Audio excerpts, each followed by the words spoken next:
नमस्कार मंडळी, सर्व कथाप्रेमी श्रोत्यांचे कथारंग बाय सानिका या आपल्या कथा मंचावर मनापासून स्वागत आहे. या चॅनेलला देत असलेल्या उत्तम प्रतिसादाबद्दल तुमचे मनापासून आभार. आपल्या या चॅनेलवर दिवसेंदिवस आपले कथाप्रेमी वाढत आहेत, तरीही एक खंत आहे. आपल्या या चॅनेलवर ऐकणारे श्रोतेही खूप आहेत, पण अजूनही त्यांनी आपल्या चॅनेलला सबस्क्राईब केलेलं नाही आहे. तर प्लीज श्रोते हो, जर तुम्हाला या कथा आवडल्या, या कथांबद्दलचे रिप्लाय सजेशन मला नक्की द्या. मी त्याप्रमाणे तुमच्या आवडीच्या या कथा मंचावर आणायचा नक्कीच प्रयत्न करेन. आपल्या या चॅनलला सबस्क्राईब करा आणि मलासुद्धा तुम्ही मोटिवेट करा. चला तर मग आज ऐकूया धनू तू कोठे आहेस ही कथा. आणि या कथेच्या लेखिका आहेत उर्मिला भावे. पांडुरंगाच्या पोरीचं लग्न लागलं.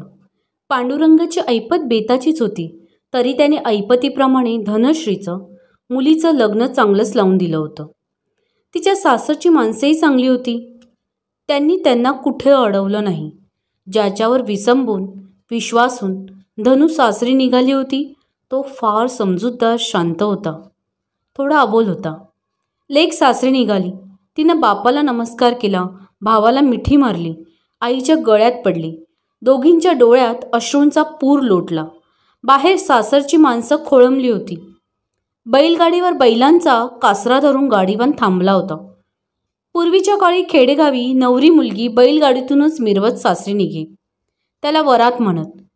पैसेवाल्यांची वरात टांग्यातनं निघे. धनश्रीबरोबर तिचे माहेरचे वरातीबरोबर वेशीपर्यंत चालले होते. नाईलाजाने माघारी वळले होते. धनश्री सासरी गेली. सासूमाईनं तिच्यावरून लिंब लोणं उतरवलं. पाठराखीन लहान मुलगी दुसऱ्या बैलगाडीतच झोपून गेली होती. धनश्रीने उंबऱ्यावरचं माप ओलांडून पाऊल आत टाकले आणि बाहेर उंबऱ्या पलीकडे नवरा मुलगा खाली कोसळला. तिथे एकच गडबड उडाली. कुणी वैद्यांना बोलवलं. त्यांनी नाडी पाहून सांगितलं, बाबा, याचा मृत्यू ओढवलाय. तेथील वातावरण क्षणात बदलले. प्रथम साऱ्यांनीच वैद्यबुवांवर अविश्वास दाखवला. बाबा म्हणाले, वैद्यबुवा, असं कसं होईल हो? अहो, आत्ताच त्याचं लग्न झालंय. त्याचं बाशिंग अजून उतरवलेलं नाही आहे, अजून कंकण सुटलेलं नाही आहे.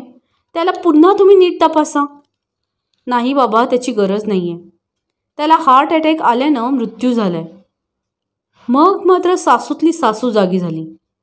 त्यांनी सुनेला हाताला धरलं व तिला उंबऱ्यातनंच बाहेर काढलं आणि म्हणाली, ए पांढऱ्या पायाची, लक्ष्मी बनवून माहेरून सासरे पाऊल टाकलंस आणि माझ्या पोराला गिळून बसलीस. तो तुझा नवरा असेल, पण पहिला माझा मुलगा आहे. तसंच तिने दुसऱ्या बैलगाडीत झोपी गेलेल्या पाठराखीन म्हणून आलेल्या लहान मुलीला खसकन गाडीतनं खाली ओढलं आणि तिलाही हाकलून दिलं. दोघी घराबाहेर उभ्या होत्या, पण कुणीच वृद्धानं किंवा कुणी वृद्धेनं त्यांना घरात घेतलं नाही. त्या वाट पाहून एकमेकींचा हात धरून चालू लागल्या.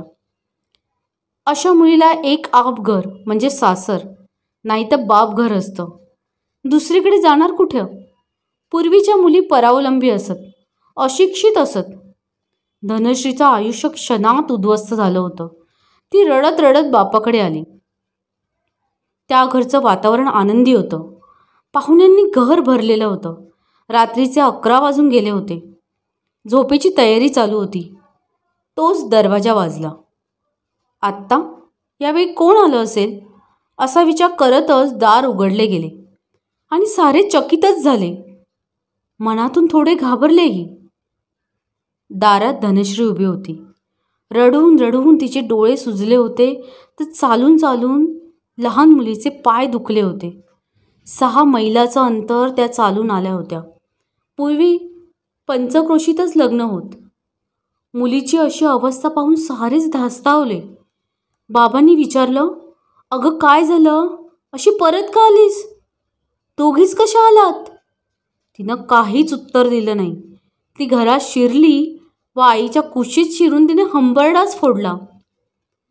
रडत रडत तिने काय घडलं ते सगळं सांगितलं. लग्ना दिवशीच पोर विधवा झाल्यानं माय खाली कोसळली. अजून सनईचे सूर विरले नाही तोच त्या घरात आक्रोश मांडला होता. घरी गोंधळ, रडारड सुरू झाली. आईला मुलीचे पुढचे सारे आयुष्य दिसत होते. त्याच दिवशी नवरा गमावणाऱ्या मुलीशी कोण पुन्हा लग्न करणार? मुलीचे काय करायचे? बापाला वाटले मुलातच काही दोष असणार, त्यांनी तो लपवून ठेवला असणार. त्यांना त्याचा जाब विचारायलाच हवा. अशी कशी हे सुनेला घराबाहेर काढू शकतात? त्या घरावर तिचाही हक्क आहे. त्यांना त्यांचाही जाब विचारायलाच हवा. पुढे ते 4 माणसांबरोबर मुलीच्या सासरी गेले. बाबांनी पोरीच्या हक्काची रीतसर मागणी केली. त्यावेळी सासूमायच बाहेर आली. कमरेवर हात ठेवत म्हणाली, काय हो, माझ्या सोन्यासारखं पोर तुमच्या मुलीनं खाऊन टाकलं आणि मला माझ्याकडे तिचा हक्क मागायला आलात? अहो, पण त्यात तिची काय चूक? सासरे म्हणाले, तिची काय चूक नसती तर पर एक. तोच सासू म्हणाली, एक सांगा, तुमची पोर या घरची सून आहे याला तुमच्याकडे पुरावा काय? ते ऐकून मुलीचा बाप चकितच झाला. त्याने नवलाने विचारलं, म्हणजे? अहो, असं काय करता? त्यावेळी सारं वराड बाजलं हजर होतं. ब्राह्मणांनी अग्नीसमोर तर लग्न लावलंय. हा, पण त्याचं सरकारी कागद आहे का? Marriage certificate. तशी सरकारात नोंद झाली नाही तर त्या वराडला कोण विचारतंय? तुम्ही केस करा हवी तर, पण तिथे तो कागद लागतोच. हे तुम्हाला समजायला हवं होतं. जा आता, आलेत मोठे हक्क मागायला. पण आता पोरीचं काय करायचं? ते आम्ही काय सांगायचं? आमचा पोटचा पोर गेलाय, आम्ही काय करायचं ते सांगा आता. या आता. सारे हात हलवत अपमानित होत परतले.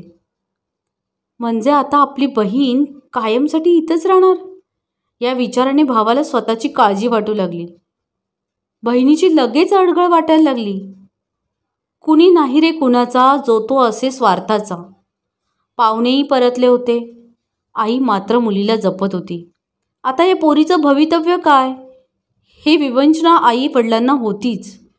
धनश्री आईच्या कुशीत झोपत होती, तरी तिला असुरक्षितच वाटत होतं. हे घर परकं वाटू लागलं होतं. तरी आत्ता हाच आधार होता. असे 2च दिवस गेले.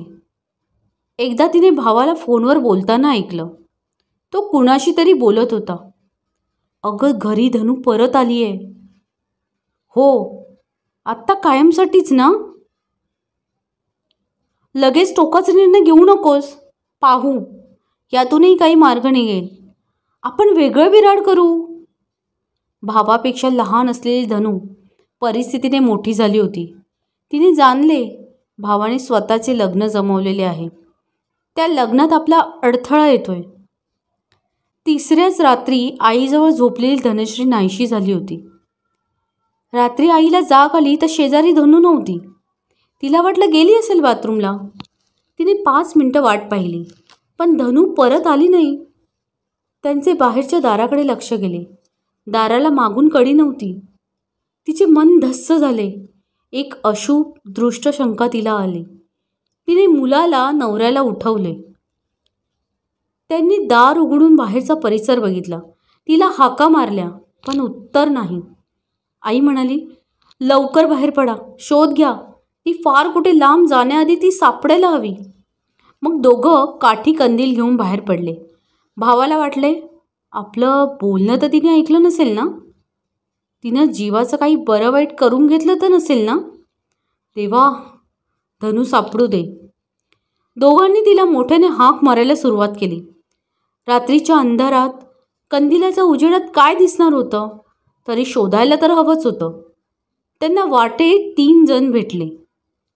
त्यांनी विचारले, इथून जाताना एका मुलीला तुम्ही कुठे पाहिलंय का? मुलीला? नाही बा. पुढे आणखी एक जण भेटला. त्यालाही त्यांनी तेच विचारलं. तो म्हणाला, मुलीला नाही पाहिलं, पण कुणीतरी म्हणतंय की पैलवानाच्या विहिरीत कुणीतरी जीव दिला. काय, कुणी, कधी?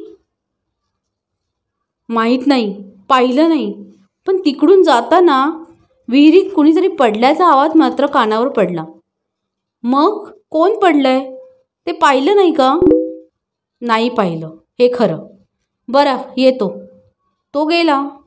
ते दोघं घाईघाईनं विहिरीपाशी गेले आणि स्तब्धच झाले. त्या विहिरीच्या काठाला पाठ टेकून पाय पसरून कोणीतरी स्त्री म्हणा किंवा मुलगी बसली होती. बाबांनी तिच्या तोंडाजवळ कंदील धरला. त्यांना धक्काच बसला. ती धनू होती. ती सापडली याचा त्यांना आनंदही झाला होता. इथं काय करतेस? घरी चल. त्यांनी तिला हाताला धरून उठवलं. ती यंत्रवत उठली. बाबांना जाणवलं की तिचे कपडे ओले आहेत, तरी त्यांनी तिला काहीच विचारलं नाही. ते तिला हाताला धरूनच घरी घेऊन आले. आई दाराबाहेर उभीच होती, लेकीची वाट पाहत. मुलीला पाहताच ती पुढे धावत आली. त्यांनी तिला मिठीत घेतलं. त्यांनाही जाणवलं की तिचे कपडे भिजलेले आहेत, तरी त्यांनीही तिला काहीच विचारलं नाही. पोर सुखरूप घरी आली यातच सारे देव पावले होते. त्यांनी तिचे कपडे बदलत म्हटलं, धनुबाई, परत असं रातचं कुणाला न सांगता कुठे जायचं नाही बरं. मी जिथे आहे तोवर तुला कुणी बाहेर काढणार नाही. पण भिजलीस कशी ग? त्यांनी न राहून विचारलेच, पण त्यावर मुलीने काहीच उत्तर दिलं नाही. बाबांना वाटले विहीर भरलेली आहे, कुणीतरी पाण्यात उडी मारली असेल, पाणी उसळलं असणार, हिच्या अंगावर उडालं असणार. पण त्यांना समजत नव्हतं ही रातची विहिरीवर गेलीच का? त्यामागं तिचा हेतू तर वाईट नव्हता ना. निराशेच्या भरात ती काही वेडवाकडं पाऊल तर उचलणार नाही ना. आईवडिलांना तिची नवीनच चिंता लागून राहिली. त्या दिवसापासून धनू बदलली. बाबांना वाटले आपण त्या माणसाला त्यांनी विहिरीत कोण पडलंय का पाहिलं नाही यासाठी दोष दिला. पण आपली लेक सुखरूप आहे म्हटल्यावर आपणही विहिरीत का नाही डोकवलं. आईने तिचे कपडे बदलले, गरम चहा दिला, तिचे केस पुसले, जवळ घेऊन थोपटून झोपवलं. त्यांना म्हटलं पुन्हा असं काही होणार नाही ना. लवकरच तिचं लग्न लावून द्यायला हवं, पण जमायला तर हवं. कोण करणार अशा मुलीशी लग्न? तिची काय चूक नसताना तिला शिक्षा भोगावी का लागावी? मग काय जन्मभर तिला अशीच ठेवायची? आई वडील मुलीच्या चिंतेत असताना त्यांचा मुलगा श्रीधरने मात्र स्वतःचे त्याच मुलीशी रजिस्टर लग्न केले. आई वडील बहीण कुणीही तेव्हा हजर नव्हतं.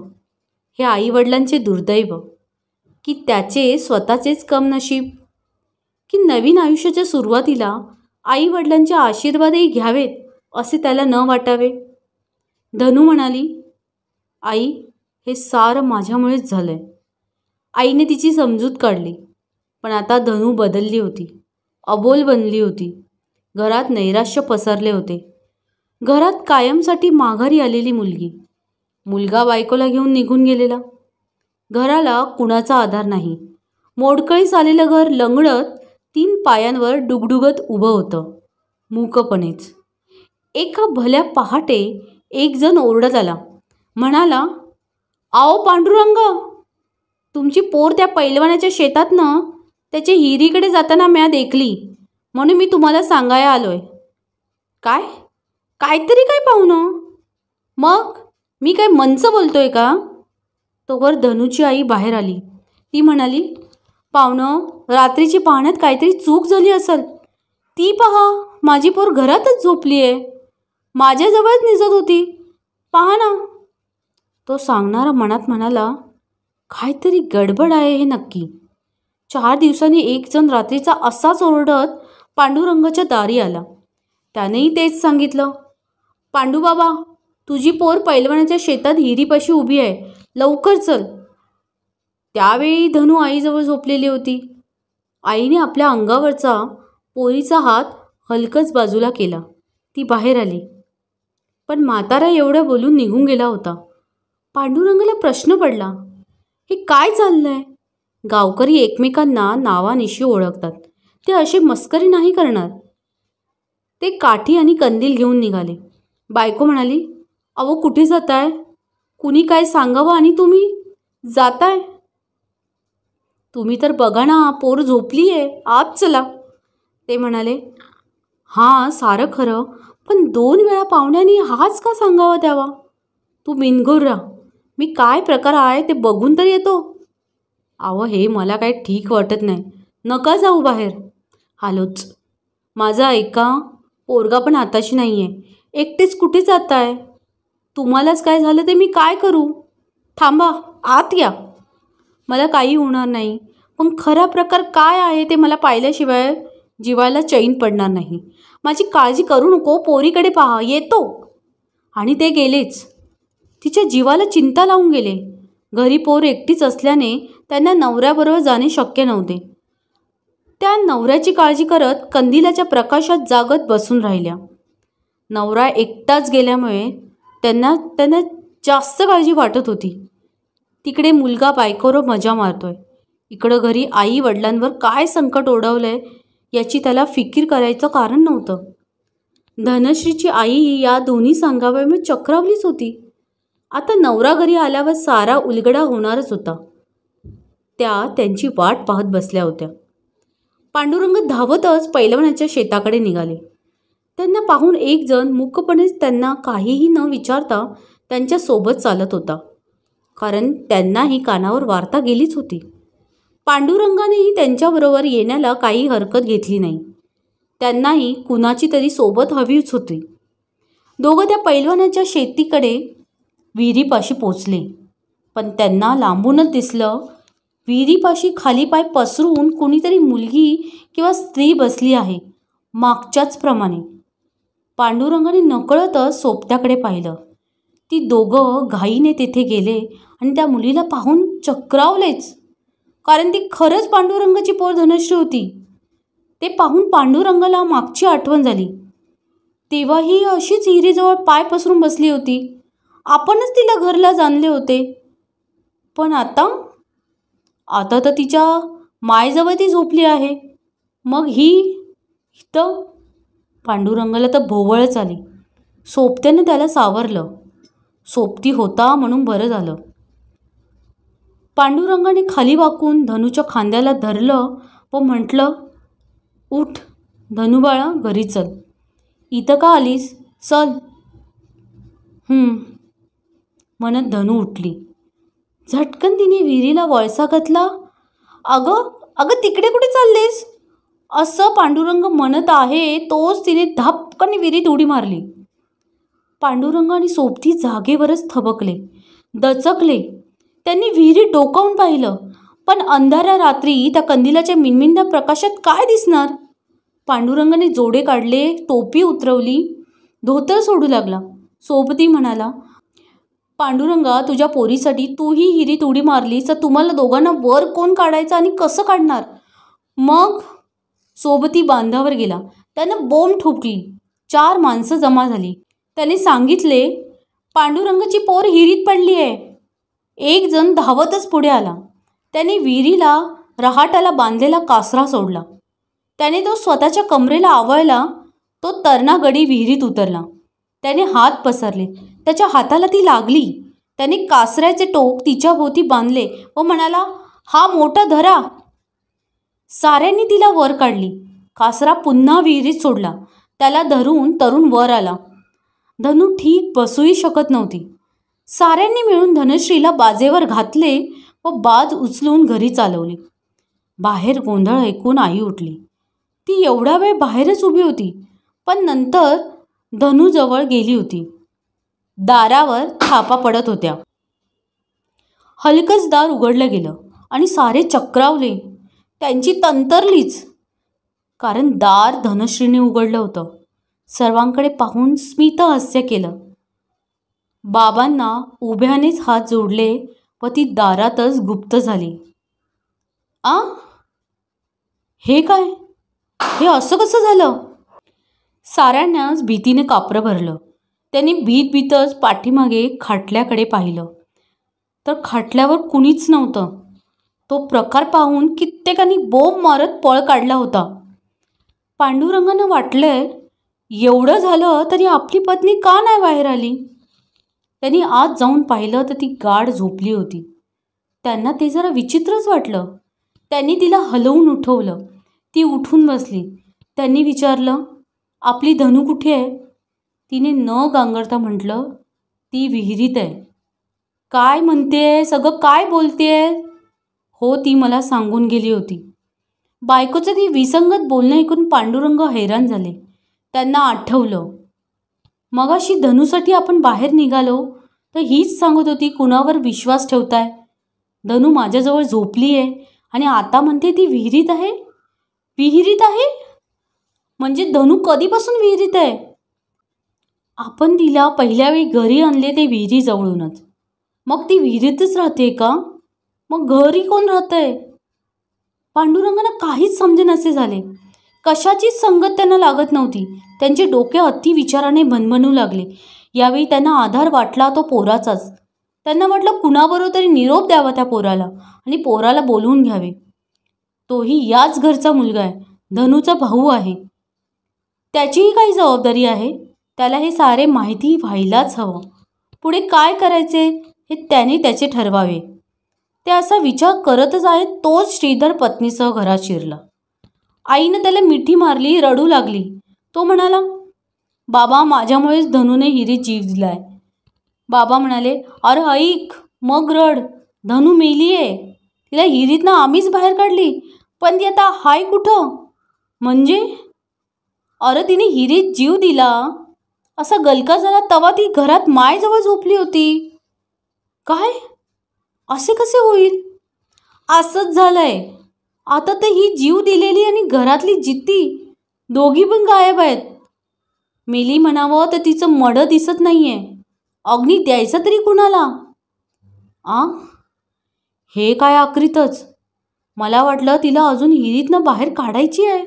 आता हो बाबा, मी पुन्हा हिरीकडे जातो, पाहतो काय ते. श्रीधर गेला. त्याच्या संग 4 लोक गेली. आईनं सुनेवर तोफ डागले आणि म्हटले, झालं तुझं समाधान? तुझ्यामुळे माझी पोर जीवे गेली.